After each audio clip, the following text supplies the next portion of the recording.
La cucina italiana è sicuramente molto apprezzata all'estero, anche se molti conoscono soltanto la pasta e la pizza. Oggi scopriremo alcuni piatti però che sono poco conosciuti all'estero, però che posso assicurarti sono deliziosi. Ciao a tutti, io sono Stefano e sono un insegnante di italiano per stranieri. Nel video di oggi parliamo di cucina italiana e voglio presentarti alcuni piatti che sono davvero poco conosciuti all'estero e che quindi forse probabilmente non conosci. Però posso assicurarti che sono davvero buonissimi, quindi ne parleremo insieme. Questo è anche un ottimo modo per migliorare le tue capacità di comprensione, imparando tante nuove cose sulla cultura italiana. Prima di iniziare però voglio ricordarti che ho una newsletter, quindi se ogni domenica vuoi ricevere tanti contenuti interessanti per migliorare in italiano, puoi iscriverti alla mia newsletter cliccando sul link qui sotto in descrizione. Sono sicuro che ti piacerà tantissimo e grazie alla mia newsletter potrai anche accedere a sconti esclusivi soltanto per i membri della newsletter. Quindi ti consiglio di iscriverti. Benissimo, adesso possiamo subito iniziare con il primo piatto e voglio parlarti del couscous alla trapanese. Sì, couscous, lo so, non è un piatto propriamente italiano, infatti il couscous è mangiato generalmente in Nord Africa, però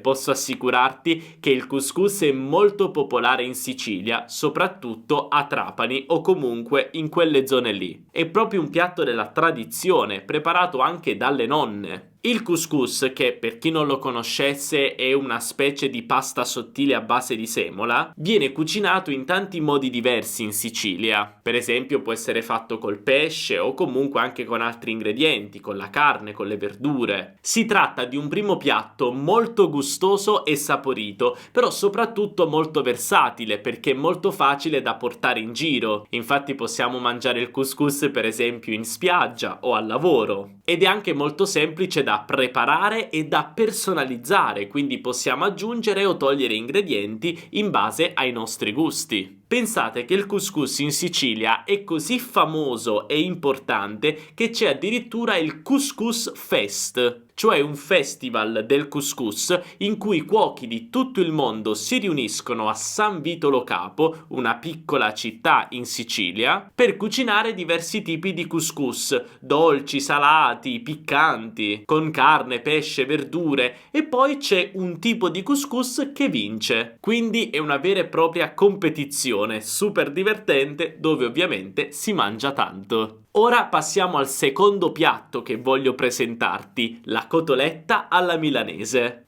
Anche la cotoletta alla milanese è un piatto davvero tipico della cucina italiana, però non è così conosciuta all'estero. È un piatto tipico della cucina lombarda, in particolare Milano. Si tratta di una fetta di carne con l'osso, di solito vitello, che viene prima abbattuta e poi impanata con farina, uova e pangrattato e alla fine viene fritta.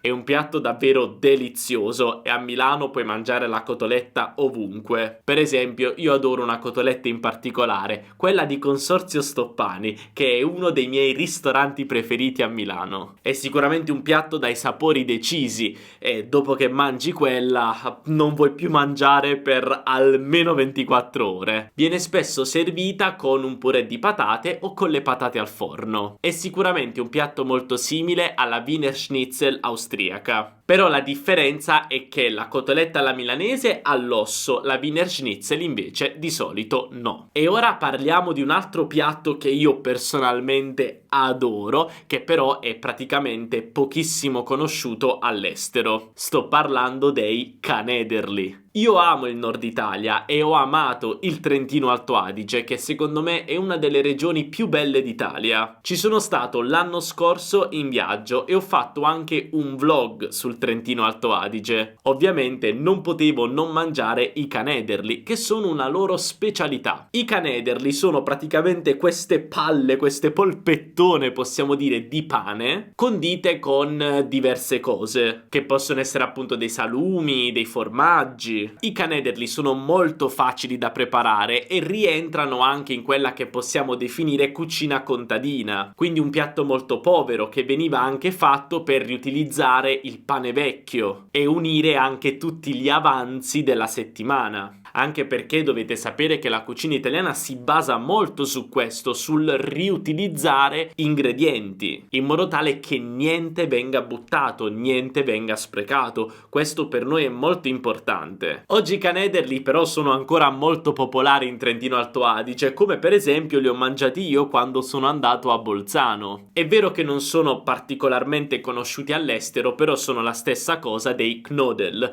quindi in realtà questo è un piatto condiviso tra l'Italia e la Germania e l'Austria. Si possono mangiare in due modi, in brodo o col burro. Io personalmente li ho sempre mangiati col brodo e mi piacciono di più. Benissimo, adesso passiamo a uno dei miei piatti preferiti, che però all'estero davvero non è conosciuto per niente. E ogni volta che dico che mangio questo piatto tutti mi dicono: ma come, non l'ho mai sentito? È un piatto tipico della cucina partenopea, la cucina napoletana. E la cucina napoletana è molto conosciuta nel mondo, pizza, calzoni e tutto il resto. Però questo piatto non è molto conosciuto ed è un piatto di pasta, patate e provola. Già il fatto di mettere pasta e patate insieme non è una cosa molto comune, anche se in Italia lo facciamo. Ma vi giuro, pasta, patate e provola è una delizia, è un piacere per la vostra bocca, per i vostri sensi. In pratica è questa pasta corta condita con questo sughetto di patate e anche pezzi di patate, e poi troviamo la provola, che è un tipo di formaggio sciolto. È un piatto così semplice ma così buono che davvero ne mangerei tantissimo. È anche un piatto adatto ai vegetariani, dato che non c'è carne all'interno. Non riesco davvero a capire perché questo piatto non si sia diffuso all'estero. È così facile da preparare e così buono. Boh, non lo so. E ora concludiamo questo viaggio gastronomico per l'Italia con un dolce e parliamo delle seadas sarde. Prima di tutto non ho mai mangiato le seadas perché non sono mai stato in Sardegna. Conto di andarci il prima possibile, però volevo parlare di questo piatto perché è poco conosciuto all'estero e forse anche poco conosciuto in Italia. O meglio, non so se è facile trovare questo piatto anche nelle altre regioni d'Italia. Però voglio parlare di questo piatto perché è buonissimo, secondo me, perché è molto particolare e perché ho sentito solo belle cose su questo piatto. Le seadas sono un tipico dolce a base di pasta sfoglia fritta